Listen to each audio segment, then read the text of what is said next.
कम समय भी भगवान को मिल जाए, हमारा चित्त, मन, बुद्धि, समय, भगवान उतने में भी हमारा ध्यान रखते हैं। ज्यादा भजन करने वाले बहुत हैं संसार में, पर कम भजन से भी भगवान को कई लोगों ने पा लिया और अपने जीवन का उद्धार कर लिया, अपने जीवन का परिवर्तन कर लिया। इसीलिए मेरे पास में आपके लिए 2 पंक्तियां हैं जो याद आ गई हैं, वो आपको परोसना चाहता हूं। कौन सी पंक्ति है वो?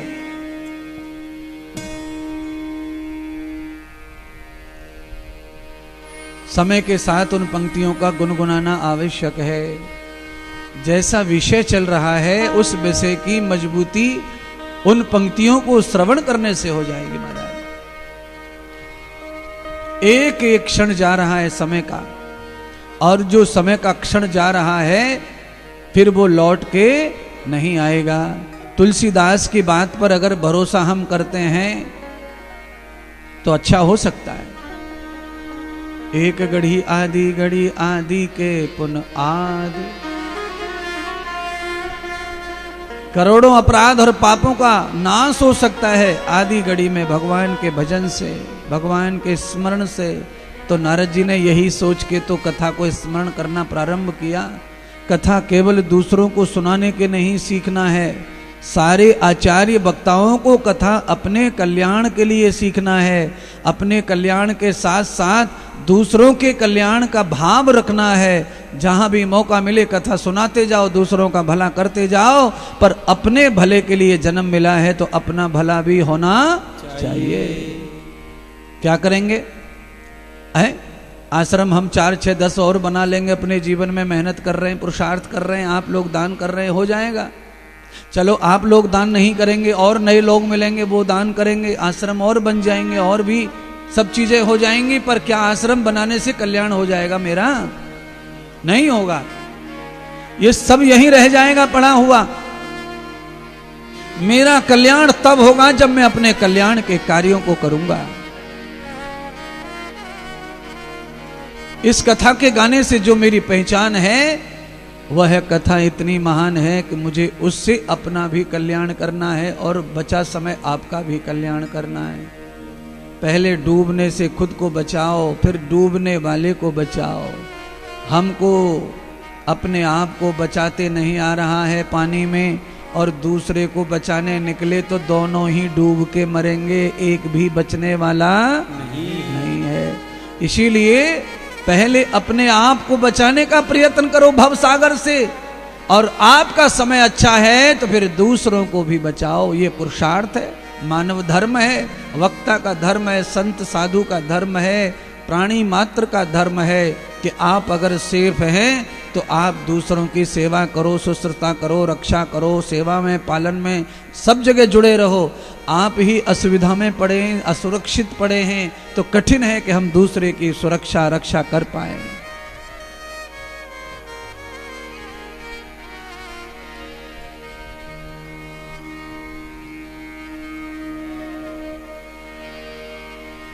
अब तो भजन कर भाई रे तेरी बीती उमरिया, अब तो भजन करे भाई रे तेरी बीती उमरिया। भजन करे भाई रे तेरी बीती उमरिया। अब तो भजन करे भाई रे तेरी बीती उमरिया। बीती उमरिया तेरी बीती उमरिया, बीती उमरिया तेरी बीती उमरिया। अब तो जतन कर भाई रे तेरी बीती उमरिया। तो भजन करे भाई रे तेरी बीती उमरिया। अब तो भजन करे भाई रे तेरी बीती उमरिया।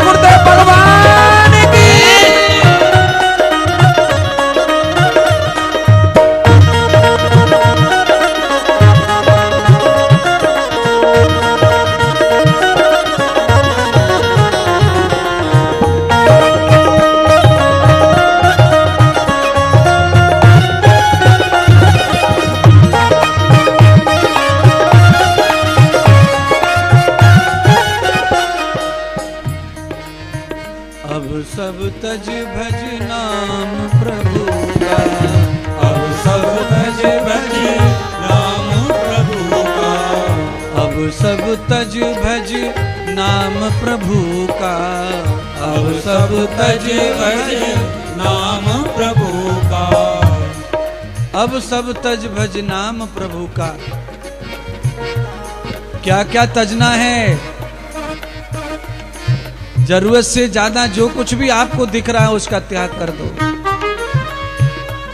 आपके पैर ढक जाएं ऐसी चादर तो मृत्यु पर्यंत होनी चाहिए, पर जिन चादरों को ओढ़ने का भी टाइम नहीं है उन चादरों को अपने दिमाग में भी मत रखो। समाज के कार्य में उस चादरों को बांट दो। इससे क्या होगा?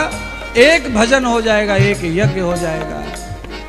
अब सब तज भज नाम प्रभु का, अब सब तज भज नाम प्रभु का, उसमें ही तेरी भलाई रे, तेरी बीती उमरिया, उसमें तेरी भलाई रे, तेरी बीती उमरिया। तो भजन करे भाई रे, तेरी बीती उमरिया। अब तो भजन करे भाई रे, तेरी बीती उमरिया।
को भाई, त्याग बुरी संगति को भाई, त्याग बुरी संगति को भाई। कर सत्संग और जग की भलाई, कर सत्संग और जग की भलाई, कर सत्संग और जग की भलाई, कर सत्संग और जग की भलाई। कर ले सत्कर्म की कमाई रे, तेरी प्रीति उमरिया। अब तो भजन कर भाई रे, तेरी प्रीति उमरिया। अब तो भजन कर भाई रे, तेरी प्रीति उमरिया। प्रीति उमरिया तेरी प्रीति उमरिया, प्रीति उमरिया तेरी बीती उमरिया, बीती उमरिया तेरी बीती उमरिया, बीती उमरिया। अब तो भजन कर भाई रे, तेरी बीती उमरिया। अब तो भजन कर भाई रे, तेरी बीती उमरिया। अब तो भजन कर भाई रे, तेरी बीती उमरिया। अब तो भजन कर भाई रे, तेरी बीती उमरिया। अब तो भजन कर भाई रे, तेरी बीती उमरिया। अब तो भजन कर भाई रे, तेरी बीती उमरिया। अब तो भजन कर भाई रे, तेरी बीती उमरिया। अब तो भजन कर भाई रे, तेरी बीती उमरिया। सच्चिदानंद भगवान की जय। श्रीमद् भागवत महापुराण की जय हो। नमः पार्वती पते हर हर महादेव। जय जय श्री राधे। अब लाभ सुनिए अकेले कथा कहने का।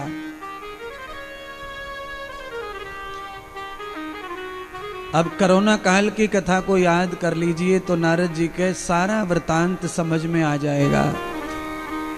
कोरोना काल में जिस भी आचार्य पंडित साधु ने बिना श्रोताओं के भगवान की कथा गाई, उनका उद्धार ही हो गया महाराज। उनका नाम हो गया, दाम हो गया, काम हो गया, सब हो गया। अब कोरोना में जिन्होंने कथा बिना श्रोता के गाई है, अब आज 4-5 साल ही तो हुए कोरोना को। आप उनका नाम देख लो, काम देख लो, वैभव देख लो, सब बड़ा हो गया। और जो कोरोना में श्रोताओं के चक्कर में घर में घुस के पड़े रहे, उनका बड़ा मुश्किल हो गया। कई लोगों के तो बिक गए आश्रम फाश्रम, और कई लोगों के पास में रोटी नहीं खाने को, आज वो करोड़ों के मालिक हो गए। क्यों? कारण मैंने कहा ना कि अकेले भी कथा कहने से आगे चल कर के चारों नहीं 10 दिशाओं से कृपा बरसती है। फिर कथा की श्रोताओं के साथ कथा कहने से तो कृपा हो ही रही है, पर आवश्यकता पड़ने पर कथा के लिए श्रोता नहीं चाहिए। वक्ता जो है वही श्रोता है। कोई वक्ता दुनिया का ऐसा नहीं है जो कथा दूसरों की ना सुनता हो। जितने भी वक्ता आपको लगते हैं कि ये नहीं सुनते होंगे किसी की, ये तो खुद ही बहुत ज्ञानी है, वो भी सुनते हैं। पर हाँ, वो कुछ सीखने के लिए नहीं सुनते होंगे, ये बात ठीक है। कम से कम वो ये देखने के लिए सुनते हैं कि चल क्या रहा है कथाओं में, दुनियादारी में किसका कहां पर चल रहा है कथा, कौन क्या गा रहा है, कौन क्या कह रहा है, किसके यहां कौन आया कथा में, किसके यहां कितनी भीड़ है, सब सबका देखते हैं। तो इसलिए वक्ता श्रोता हो ही गया, चाहे क्षणिक ही सही। और आज नारद जी यही निश्चय करके कथा सुना रहे हैं। आपके मुंह से निकला हुआ शब्द आपके भी कान सुनते हैं महाराज। आप जो कुछ भी बोलते हैं ना, उसे आपके कान भी सुनते हैं। आप किसी को राम राम करके देखो तो आपके कानों में जाता है कि नहीं जाता राम राम। जय श्री कृष्ण करो, किसी को राधे राधे करो, आपके कान पहले सुन लेंगी राधे राधे को, तब उसके कानों तक जाएगी राधे राधे। ये ध्यान रखो। तो आप जो कुछ भी कहते हैं वो आप भी सुनते हैं, तब ही कहने का आदमी को जोश आता है, आनंद आता है। मैं जो कह रहा हूं आपको सुनाऊं, मुझे सुनाई ना पड़े तो मुझे तो कथा ही कहने में मजा नहीं आएगा, आनंद नहीं आएगा। इसीलिए इधर उधर दोनों तरफ कानों में बॉक्स लगा रखे हैं बड़े बड़े कि भैया हम भी सुने, तब तो समझ में आए हम क्या कह रहे हैं, क्या सुना रहे हैं। नारद जी को क्या फल मिला कथा सुनाते सुनाते अकेले को। निरंतर नारद जी अकेला भजन कर रहे हैं भागवत का। उस कथा को श्रवण करने वाला कौन है? तो कहा वहां महर्षि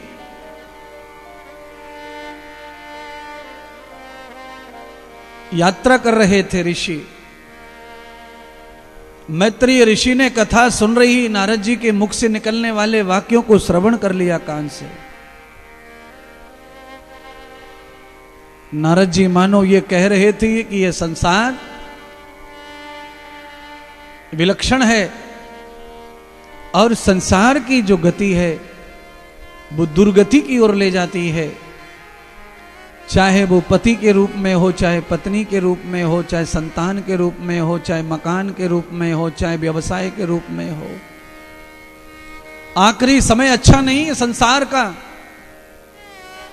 इसीलिए जो खराब समय संसार का बुढ़ापा आए, उससे पहले ही तुझे सब त्याग कर तू अपने जीवन का लक्ष्य पूरा कर ले बंदे। और एक बार जीवन के लक्ष्य को पूरा कर लेगा तो तेरा बुढ़ापा भी सफल हो जाएगा, समृद्ध हो जाएगा। मैत्रेय ऋषि को ये बात अच्छी लगी। उन्होंने तत्काल अपने परिवार को ये बात बता दी तो मैत्रेय ऋषि की एक पत्नी गार्गी जो थी वो उनके साथ आ गई। तो कहा स्वामी आपने जो सुना है नारद जी के मुख से वो बिल्कुल सत्य है, मैं भी आपका साथ ही करूंगी और मैं भी आपके जैसा ही जीवन जीना चाहती हूं। एक पत्नी ने संपत्ति ले ली और एक पत्नी ने पति ले लिया, और आकर के पति को लेने वाली पत्नी गुरुदेव के नारद के पास आ गई, और संपत्ति लेने वाली जो पत्नी थी वो माया में लिप्त हो गई। महाराज संपत्ति सबको चाहिए, मैं फिर कहता हूं, कोई कितना भी हाथ खड़ा कर ले संपत्ति के लिए त्याग का, पर चाहिए।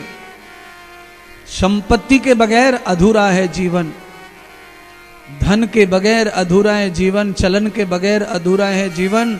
अगर इस संसार में रहना है तो चलन के लिए हमारे पास धन चाहिए, संपत्ति चाहिए ही चाहिए। नारद जी की शरण में आ गए मैत्रेय ऋषि, अपनी पत्नी को लेकर के प्रार्थना करके शिष्य बन करके कथा श्रवण करने लग गए। नारद जी ने नेत्र खोलकर देखा तो दो श्रोता बैठे हैं, पति पत्नी। नारद जी ने जब देख लिया तो नारद जी को वंदन प्रणाम करके कथा सुन रहे थे। आप सब जानते हैं कथा जब चालू हो जाती है तो बीच में कथा सुनने वाले आते रहते हैं, तो वो बिना किसी को डिस्टर्ब किए बैठते जाते हैं। ऐसे ही मैत्रेय और उनकी पत्नी कथा में आई और चुपचाप आकर बैठ गई, ये पता ही नहीं चलने दिया कि कोई कथा सुनने वाला भी आ गया है। अर्थात आप सबको भी इस ज्ञान को लेना है। आज के बाद में जहां भी आप कथा में जाओ, कथा चाहे 1 घंटे हो गई है चाहे 1.5 घंटे हो चुकी है, आप चाहे लास्ट में पहुंच रहे हैं 10 मिनट पहले कथा की आरती से, फिर भी आप कथा में प्रवेश करो, पंडाल में जाओ तो ऐसे जाओ कि आपके वजह से कथा सुनने वाले किसी को कोई भी तकलीफ नहीं होनी चाहिए। तो कथा का फल 10 मिनट में पूरा प्राप्त हो जाता है। अच्छा, कई लोग ऐसे आते हैं कथा में कि वो एक आता है कथा में और कम से कम 20 लोगों की कथा को भंग कर देता है। उसको ज्यादा देर तो जगह ही नहीं मिलती कथा में, कहां बैठूं कहां सुनूं, कहां बैठूं कहां सुनूं, और जगह पड़ी रहती है पर वो उस जगह को जगह नहीं मानता, वो कहीं और ही जगह ढूंढना चाहता है, और उसी में किसी को पैर लग जाता है, किसी को धक्का लग जाता है, किसी को हटरे लग जाता है, किसी को बटरे लग जाता है, किसी को जगह देना भाई, किसी को बोल जगह, इसी में उसका 10 मिनट चला जाता है। तब तक व्यास जी आरती का बोल देते हैं, आरती करो, अब क्या फायदा हो गया आने का। इसीलिए नारद जी की कथा सुनने मैत्रेय आई, गार्गी आए, तो उन्होंने कथा को किस तरह श्रवण किया कि जब महात्मा का, संत का, नारद का नेत्र खुलेगा वो स्वयं ही हमें देख लेंगे, काम बन गया। सच बात यह है कि जो वक्ता हैं, जो कथा कह रहे हैं, उनकी दृष्टि एक बार जरूर श्रोता पे पड़नी चाहिए कथा में, तो कथा पूरी तरह हमारा कल्याण कर देती है। क्यों? कथा कहने वाले जो महात्मा वक्ता होते हैं वो थोड़ी देर के लिए भगवान ही होते हैं, ये ध्यान रखें आप। इलेक्शन आते हैं ना, इलेक्शन, तो इलेक्शन के समय एक दिन के लिए हजारों लोगों को कलेक्टर बनाया जाता है।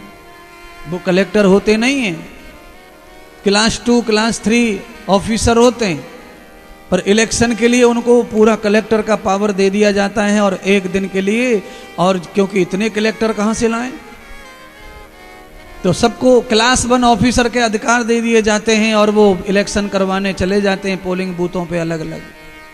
ऐसे ही व्यास गद्दी पर 7 दिन के लिए न कह करके उसे हम कहें, जब तक व्यास गद्दी पर बैठने का मौका मिलता है तब तक भगवान ही उनमें प्रवेश हो जाता है, उनका अधिकार वैसा ही हो जाता है। अब कुछ इसमें ऐसे हैं कि उसी समय उनको निश्चय कर लेना चाहिए कि व्यासपीठ पर बैठकर कथा सुनाने से अगर मुझे थोड़े समय के लिए भी पद मिल गया भगवान का, 2-4 घंटे में मैं भगवान रूप में आ गया हूं लोगों की नजर में, तो अब मुझे व्यासपीठ से उतर के भी अपने सम्मान प्रतिष्ठा को गंवाना नहीं चाहिए। मुझे नियम, धर्म, संयम, सदाचार, भजन, ध्यान से ही जीवन को जीना चाहिए। है महाराज, व्यासपीठ से उतरते ही कितने व्यास ऐसे हैं जो बेचारे व्यासपीठ से उतरते से ही उनको तम्बाकू होना। 3 घंटे भी बिना तंबाकू के गुटखा के रह लेते हैं तो उनके लिए बड़ी बात हो जाती है। आवश्यक है उनके जीवन में ये बुराई ना। आपके अंदर कोई दोष है वो है और था, पर एक बार भी भगवान ने मौका दिया व्यास बनने का, कथा कहने का, व्यासपीठ पे पुजवा दिया, तो अब ऐसी कोई बुराई नहीं रहनी चाहिए। अब हम तो देखो लो छूट भी दे रहे महाराज, आप में कोई बुराई थी तो थी, कोई बात नहीं, पर आप जब व्यासपीठ पर बैठ गए और एक बार भी कथा आपने सुनाई और फिर कथा नहीं हो रही आपकी, तो भी आपको चाहिए कि एक बार अपन पूज चुके हैं तो अब हमको अपने जीवन में से दोष मिटा देने चाहिए। क्या होता है ऐसा? इससे लाभ ये होता है कि वक्ता की उन्नति हो जाती है। उसके ऊपर जो पनौती लगी है, उसकी कथा नहीं चल रही, कथा नहीं आ रही, तो वो पनौती हट जाती है। जब वो सदाचार में, भजन में प्रवेश करता है तो उसकी फिर कथाएं भी लगने लगती हैं, कथाओं का संचार बढ़ जाता है। अब क्या करें, आदमी कथा कह के, कथा उतर के, कथा हो गई, फिर उसके बाद वो व्यास है ही नहीं, उसको ध्यान ही नहीं है कि कल तिलक किया था सेठ जी ने, इतने बड़े आदमी ने मुझे पूजा, पैर छुए, वो भूल गया। अरे भाई तुम्हारी कोई दर नहीं है, तुम्हें कोई पूछता नहीं है, पर कथा की वजह से जब पूजा हो रही है तो फिर हमें पूजा का पात्र बन ही जाना चाहिए। क्यों नहीं सुधारना चाहिए? जरूरी है कि सुधार हो जाए। श्रोता का सुधार हो रहा है तो वक्ता का भी सुधार कथा के साथ साथ होना चाहिए। उससे वक्ता का फायदा ही फायदा है, लाभ ही लाभ है।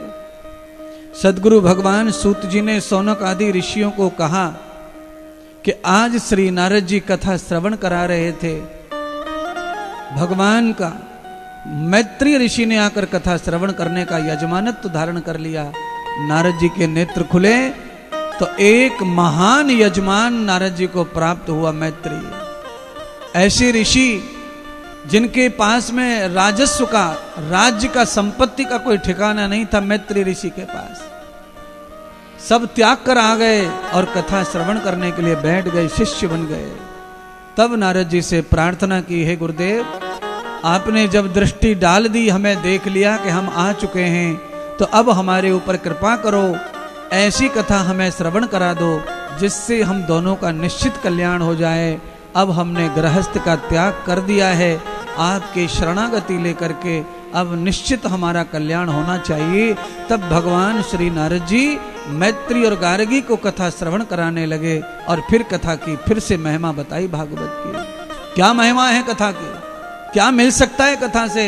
तब भगवान नारद जी कहते, मैत्री जी, ये पावन कथा मुझे जो दिया है मैं वो बता सकता हूं। तो कहा, आपको क्या मिला है कथा से? आप अकेले ही कथा क्यों गा रहे थे? आपने क्या चमत्कार देखा कथा का जो आप कथा को गाने लगे? आप पहले अपना अनुभव बताइए।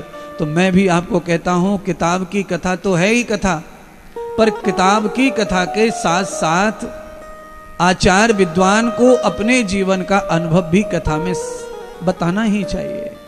आपने कथा से क्या पाया? व्यास जी महाराज, आपको कथा से क्या मिला वो पहले बताओ समाज को।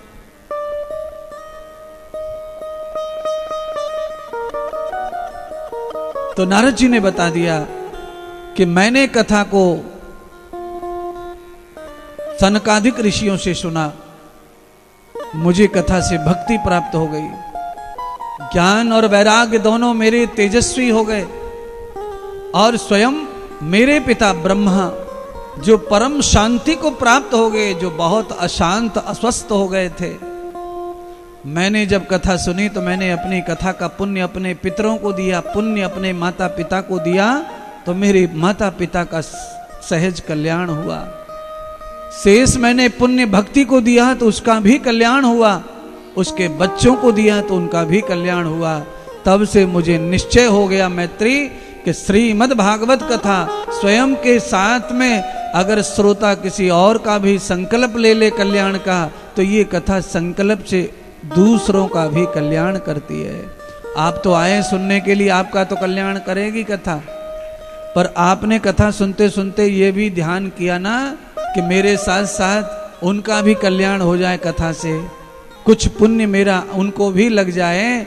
तो भगवान नारद जी ने इस बात को क्लियर कर दिया कि हम जो कथा सुनते हैं, सुनते सुनते अगर हम किसी दूसरे का भी भला सोचने लगते हैं तो ये कथा ट्रांसफर हो जाती है, वहां पहुंच करके उसका भी भला करती है जिसका आप भला चाहते हैं। महाराज आप अब जिसका भला चाहते हैं ना, वहां तक ये कथा जा रही है, ऐसा समझो। आपने वो तो जाना ही होगा जिसको हम कॉन्फ्रेंस कहते हैं, मोबाइल कॉन्फ्रेंस। बोलो, आपने मोबाइल लगा दिया किसी को, आपकी बात हो रही है और आपको अगर किसी तीसरे को ट्रांसफर करना है तो वहां भी हो जाता है, और ट्रांसफर होते हुए आपको फ्री में सुनने को मिलती है दो लोगों की बात, क्योंकि आपने मध्यस्थ बन के बात वहां से वहां करवाई है, आपके मोबाइल से आपने कॉन्फ्रेंस किया है। ऐसे ही कथा में बैठकर अगर आप अपनी बुद्धि और चित्त और आत्मा से कॉन्फ्रेंस नंबर जोड़ दें अपने घर वालों के साथ में कि वो बीमार पड़ा है, वो दुखी है, वो गरीब है, उस बच्चे की नौकरी में दिक्कत है, उसका भी भला कर दो, तो ये नंबर वहां जाके जुड़ जाता है और आपको भी और उसको भी कथा साथ साथ में लाभ प्रदान करती है। संतों के आशीर्वाद भी ऐसे लिए जा सकते हैं पार्सल के रूप में। संत को जब प्रणाम करते हो तो उसी समय पार्सल मांग लो हृदय से, मन ही मन कह लो, जिसका भी आप भला चाहते हैं उनके लिए भी माथा टेक लो, वहां भी पहुंचेगा। आपके द्वारा सकल ब्रह्मांड में वो चीज पहुंच सकती है जहां तक आप सोचते हैं। तो केवल आपके लिए कथा कल्याणकारी है ना, आप जिनका कल्याण चाहते हैं उनको भी कथा कल्याण करेगी, सत्संग कल्याण करेगा। पर आपका भाव उतना होना चाहिए कि आप किसी के साथ में मन से जुड़े हैं, आत्मा से ही उनका कल्याण चाहते हैं, ऐसा आपका भाव होना चाहिए। नारद जी ने भागवत की महिमा गाई और बताई। मैत्री ऋषि को कहा कि मैं अपवीति कथा सुना रहा हूं। इस भागवत ने पिता ब्रह्मा को तार दिया, भक्ति माता को तार दिया, उनके पुत्रों को तार दिया, और इस कथा ने उस प्रेत आत्मा धुंधकारी को तार दिया, और कथा कराने वाले यजमान गौ कर्ण को भी तार दिया। ये ऐसी पावन कथा है मैत्री, तुम इस कथा को श्रद्धा पूर्वक श्रवण करो, तुम्हें भी तार देगी। तो इस कथा की कहां से उपज हुई, रचना हुई, ये नारद जी से पूछने लगे मैत्रेय कि आई कहां से भागवत, भागवत का कैसे जन्म हुआ। तब नारद जी ने मैत्री ऋषि को कहा कि भागवत का जन्म, नारद जी ने कहा कि भागवत का जन्म व्यास जी के कारण हुआ। कौन है व्यास? तो व्यास जी हैं पारस ऋषि के संयोग से व्यास जी का संसार में आगमन हुआ है। सत्यवती के द्वारा व्यास जी को संसार में प्राकट दिया गया है। तो भागवत कैसे आई? तो कहा एक बार स्वयं व्यास जी चिंतित हो गए थे।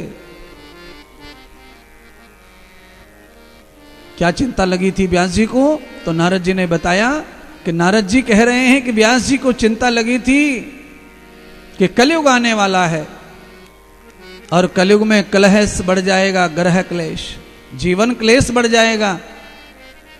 कोई भी आदमी बिना क्लेश के सुबह उठेगा नहीं, शाम को सोएगा नहीं। ये ध्यान कर लीजिए, एक भी घर ऐसा नहीं है तुम्हारा जहां सुबह और शाम दोनों टाइम नियम से क्लेश ना होता हो। चाहे छोटा हो चाहे बड़ा हो, पर क्लेश करके नींद आती है। ऐसा समय आ गया है, तुम्हारे दोष नहीं है वो दोष, लौट के दोष वही कल्चर का, जीवन शैली का दोष आ गया है। सुबह उठने के बाद में चाय पीना है, चाय बनाना है, उतने में ही क्लेश। चाय बनाने के लिए भी प्यार से नहीं बोला जाता है घर में किसी को। बोलो, चाय बनवानी है, चाय किसी से काम करवाना है तो प्यार से तो बोलो कम से कम ना। काम भी गुस्से में करवा रहे हैं लोग, बॉसगिरी में काम करवाते हैं घर में। कोई प्रार्थना नहीं, कोई प्यार नहीं उसमें।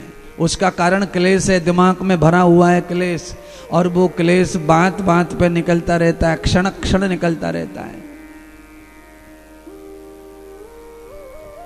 अभी जीवन की शुरुआत भी नहीं है,